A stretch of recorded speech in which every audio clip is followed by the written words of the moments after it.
Good morning all of you. How are you all? Today I am going to start next video of chapter 2 of class 9. Last class में हम लोगों ने थोड़ा बहुत discuss किया था प्रोकैरियोटिक और यूकैरियोटिक सेल के बारे में. ठीक है, तो उससे पहले कुछ और थोड़ा जानना है. क्या all living organism present on the earth can be classified into two types. तो जितने भी ऑर्गेनिज्म है उसको दो टाइप से बांट सकते हैं. पहला नॉन सेलुलर, जो सेल से नहीं बना, और दूसरा सेलुलर. ठीक है, तो non cellular organism that do not contain any cell, जिसमें कोई सेल नहीं होता उसके बॉडी ऑर्गेनाइजेशन में, जिनसे वो बना है उसमें सेल नहीं होता. Example viruses. शायद आपको याद होगा सेल थ्योरी जो मैंने बताया था, viruses are the exception of cell theory. इसीलिए था क्योंकि ये सेल से नहीं बना हुआ. और सेल थ्योरी क्या बोलता था कि सारे जितने भी ऑर्गेनिज्म है सब सेल से मिलकर बने हुए. नेक्स्ट है वायरसेस लैक एनी मेम्ब्रेन, उसमें कोई मेम्ब्रेन नहीं होता. And hence do not show any characteristic of life, इसीलिए वो कोई भी कैरेक्टरिस्टिक लाइफ का शो नहीं करता.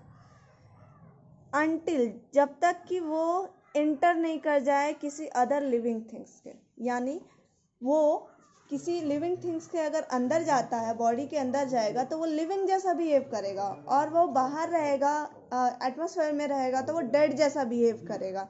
ठीक है, अब वो लिविंग बॉडी में जाए तो वो चाहे प्रोकैरियोटिक हो चाहे यूकैरियोटिक सेल हो, या फिर चाहे वो ह्यूमन बीइंग हो, कोई भी एनिमल हो, प्लांट हो, इवन कि बैक्टीरिया भी हो सकता है. बैक्टीरिया के अंदर भी वायरस जा सकता है.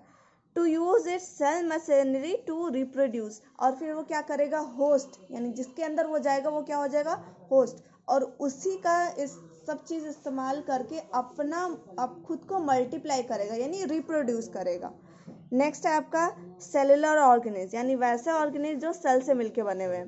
That contain either one or many cells in their bodies, वो क्या है, एक या एक से ज़्यादा सेल से मिलके उसका बॉडी बना हुआ है. तो बैक्टीरिया एक सेल का, प्लांट ये आपका हो सकता है यूनिसेलुलर, मल्टीसेलुलर भी हो सकता है, एंड एनिमल्स मल्टीसेलुलर. ठीक है, ये भी यूनिसेलुलर हो सकता है.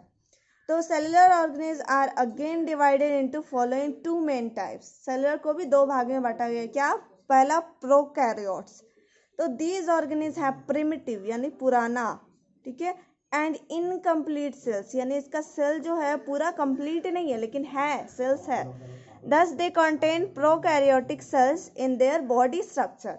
इसलिए क्या होता है, उसे क्या बोलते हैं, prokaryotic cells. Prokaryotic cells have all the three basic structure of a typical cell, यानी जो बेसिक स्ट्रक्चर होता है वो इसके पास है. जैसे इसके पास प्लाज्मा मेम्ब्रेन है, न्यूक्लियस है, साइटोप्लाज्म है. लेकिन क्या नहीं है इसके पास, बट लैक, नहीं होता, क्या नहीं होता, न्यूक्लियर मेम्ब्रेन, यानी कि न्यूक्लियस के ऊपर भी एक कवरिंग होता है, वो इसके पास नहीं है. Around there genetic substances called DNA, और डीएनए का भी इसके पास कवरिंग नहीं है. ठीक है, nuclear material of a prokaryotic cell consist of single chromosome. Nuclear material of a prokaryotic cell consist of single chromosome. इसमें क्या होता है, एक क्रोमोसोम ही होता है इसके अंदर प्रोकैरियोटिक सेल में, which is directly in contact with cytoplasm. वो भी क्या है, डायरेक्टली साइटोप्लाज्म के कांटेक्ट में है. क्यों ऐसा हुआ, क्योंकि न्यूक्लियस का कवरिंग नहीं था. कवरिंग नहीं था तो न्यूक्लियस और बाहर के साइटोप्लाज्म को अलग नहीं रखा गया, ये डायरेक्टली कांटेक्ट में हो गया. ठीक है, here the undefined nuclear region in the cytoplasm is called nucleus. ठीक है, ये अनडिफाइंड रीजन, क्योंकि यहाँ पे कोई बाउंड्री ही नहीं है. आप जब कहीं बाउंड्री ही नहीं होगा तो वो क्या हो जाएगा, अनडिफाइंड, कि उसका कितना एरिया है नहीं पता चल रहा है. तो अनडिफाइंड न्यूक्लियर रीजन, यानी न्यूक्लियस का जो रीजन है उसको क्या बोलते हैं, न्यूक्लियाइड. किस केस में, प्रोकैरियोटिक के केस में ही बोलेंगे. ठीक है, प्रोकैरियोटिक के केस में न्यूक्लियस टर्म नहीं यूज किया जाता. न्यूक्लियर रीजन जितना जगह होता है उसको क्या बोलते हैं, nucleoid. That is there is no nuclear membrane, क्योंकि वहाँ क्या है, न्यूक्लियर मेम्ब्रेन नहीं है. In a prokaryotic cell other membrane bound organelles. Organelles क्या होता है, सेल के अंदर छोटा छोटा और स्ट्रक्चर होता है, उसे सेल ऑर्गेनेल्स भी बोलते हैं. और सबके ऊपर भी कवरिंग होता है, लेकिन यहाँ क्या है, यहाँ नहीं होगा. माइटोकॉन्ड्रिया आर ऑल्सो एब्सेंट, ठीक है। माइटोकॉन्ड्रिया इसमें क्या है, माइटोकॉन्ड्रिया में भी नहीं है। Ribosome however present in prokaryotic cell, ribosome यहाँ प्रेजेंट होता है। राइबोसोम क्या करता है, प्रोटीन बनाता है। The prokaryotic include archaebacteria, bacteria और सियानोबैक्टीरिया। ये आपको याद रखना है, इसका second name blue green algae भी बोलते हैं इसे, ठीक है। ये रहा आपका कुछ डायग्राम है। A typical prokaryotic cell of a bacterium, यानी बैक्टीरिया का, ठीक है। ये बैक्टीरिया है पूरा। यहाँ से स्टार्ट करते हैं, क्या है, सेल वॉल, इसके ऊपर क्या है, कैप्सूल, एक और कवरिंग होता है। नीचे वाला क्या है, कवरिंग प्लाज्मा मेम्ब्रेन, उसके अंदर क्या होगा, पूरा जेली लाइक स्ट्रक्चर, साइटोप्लाज्म। ये एक पतला सा थ्रेड लाइक स्ट्रक्चर, ये क्या है, फ्लैजिलम, क्योंकि फ्लैजिला बोलते हैं जब ये प्लूरल होगा, फ्लैजिलम यानी ये सिंगुलर है, एक है। फिर ये छोटा सा हेयर लाइक स्ट्रक्चर, ये क्या है, पिलाई, ठीक है। ये दूसरे बैक्टीरिया से अटैचमेंट में हेल्प करता है, ठीक है। ये क्या है, mRNA यानी मैसेंजर RNA। ये क्या होता है, M stand for messenger RNA। ये क्या होगा, ये कुछ प्रोटीन सिंथेसाइज करेगा। राइबोसोम प्रोड्यूसिंग साइटोप्लाज्मिक प्रोटीन, तो राइबोसोम ये क्या कर रहा है, यहाँ राइबोसोम है, साइटोप्लाज्मिक प्रोटीन बना रहा है। ये देखो, ये क्या है, मीजोसोम्स, तो यहाँ लिखा हुआ भी है, इट इंक्रीजेज सरफेस एरिया। ये क्या करता है, यहाँ का सरफेस एरिया बढ़ा देता है, किस लिए, रेस्पिरेशन में हेल्प करता है, इसलिए। नेक्स्ट है आपका थैलाकॉइड, ये भी यहाँ अंदर की तरफ फोल्ड हुआ है। थैलाकॉइड क्या करेगा, कैप्चर सनलाइट, फोटोसिंथेसिस करने के लिए, ठीक है। क्लोरोबियम वेसाइकल्स, ठीक है, फोटोसिंथेटिक ऑर्गेनेल्स है ये। Ribosome attach to plasma membrane, यहाँ वही है, राइबोसोम है, और ये क्या है, क्रोमोसोम, ठीक। आपने देखा यहाँ पे कुछ न्यूक्लियस का पार्टिकुलर रीजन नहीं है, इसीलिए इसको क्या है, प्रोकैरियोट पे डाला गया है।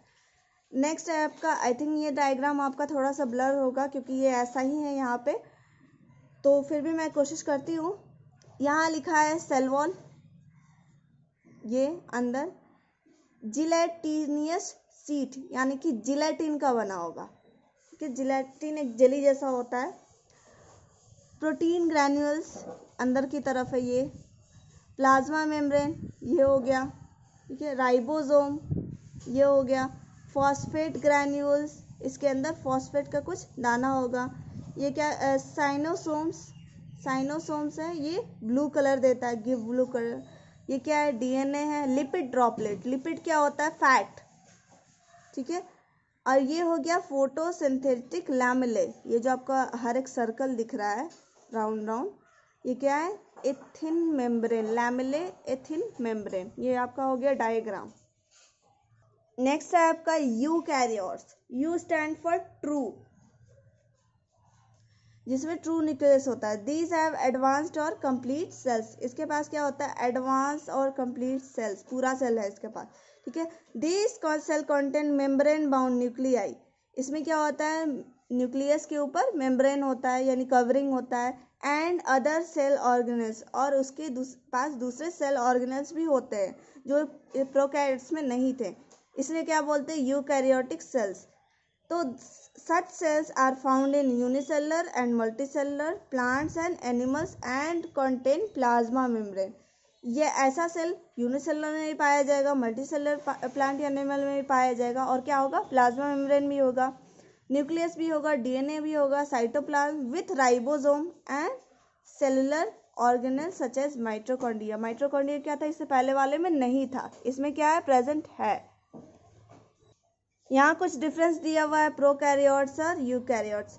Size of a cell is generally 1 to 10 micrometer, millimeter बोल सकते हैं। Size of a cell generally large 5 to 100, ये थोड़ा बड़ा होता है, ये क्या है, छोटा। न्यूक्लियस क्या है, एब्सेंट, ठीक है। ट्रू न्यूक्लियस यहाँ पे एब्सेंट होता है क्योंकि ये न्यूक्लियर मेम्ब्रेन से सराउंडेड नहीं है। ऐसा नहीं है कि यहाँ न्यूक्लियस ही एब्सेंट होता है, ट्रू न्यूक्लियस एब्सेंट होता है। तो ट्रू न्यूक्लियस यहाँ क्या है, प्रेजेंट है। तो nuclear material is surrounded by a nuclear membrane. इसमें क्या है, एक सिंगल क्रोमोसोम ही था। क्रोमोसोम में क्या होता है आपका, क्रोमोसोम है थ्रेड लाइक स्ट्रक्चर जिसमें क्या होता है डीएनए से मिलकर बना होता है और कहाँ न्यूक्लियस से प्रेजेंट होता है। It contain more than one chromosome, इसमें एक से ज़्यादा होंगे। न्यूक्लियोलस इज एब्सेंट, न्यूक्लियोलस मतलब सेल के अंदर भी छोटा सा स्ट्रक्चर होता है, उसे न्यूक्लियोलस बोलते हैं। यहाँ क्या है, nucleolus present. Membrane bound cell organelles नहीं होता, absent. Membrane bound cell organelles such as mitochondria, plastid, endoplasmic reticulum, Golgi apparatus, lysosome, peroxisome etc are present. इतना आपको अभी देख रहे हो कि अभी इतना कुछ लिखा हुआ है, ये आगे पढ़ना है, तो अभी मैं यहाँ एक्सप्लेन नहीं करूँगी, आगे पढ़ना ही है इसी चैप्टर में। Cell division take place by fission और बर्डिंग, ठीक है। फिजन और बर्डिंग यानी कि फिजन क्या होता था, एक ही ऑर्गेनिज्म टूट जाता था, ब्रेक करके दो पार्ट में बन गया, और बर्ड का मतलब होता है एक बॉडी के ऊपर छोटा सा आउटग्रोथ हो गया बर्ड जैसा, और ये ग्रो कर गया, और इससे क्या होता है एक सेल डिवाइड होकर दो सेल में बदल गया। माइटोसिस नहीं होता इसमें। माइटोसिस क्या है, एक प्रोसेस है जो एक सेल से दो सेल बनता है, लेकिन ये वैसा सेम टू सेम नहीं होता, बनता है दो सेल लेकिन इसका प्रोसेस दूसरा होता है। Cell division occur by mitosis और मियोटिक सेल डिवीजन। माइटोटिक में एक से दो बनता है और मियोटिक में एक सेल से चार बनता है। इसमें क्या होता है, माइटोटिक में एक सेल से दो सेल बनता है, तो इसमें कुछ ऐसा ही डिवीजन होता है। आई होप आप लोग को क्लियर हो गया होगा, बाकी का नेक्स्ट क्लास में।